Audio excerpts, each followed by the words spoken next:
হয়ে গেল। কিন্তু যাই বলো, পাহাড় প্রেমীরা যে কোনো ঋতুতে পাহাড়ের প্রেমে পড়ে যায়। বর্ষাকালে যে পাহাড়ের ভ্রমণটা, সেটাতে তো একটা আলাদাই অনুভূতি রয়েছে। যেমন দেখো, এই বৃষ্টি তো এই রোদ, এই ভিজে যাচ্ছি তো এই রোদে আবার শুকিয়েও যাচ্ছি। দেখো পাহাড়গুলো, মনে হচ্ছে না যেন কত রহস্য লুকিয়ে আছে সেখানে।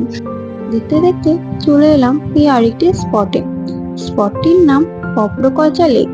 জাস্ট ভিউটা ফিল করো, মনে হচ্ছিল এখানে বসেই সারাদিনটা কাটিয়ে দিতে। উফ, কি অসাধারণ না চারিদিকটা, যেন সবুজে ঘেরা আর নীরব পরিবেশ।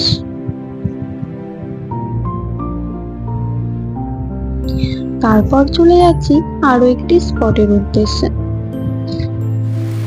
দেখো, হঠাৎ আবার বৃষ্টিও চলে এলো।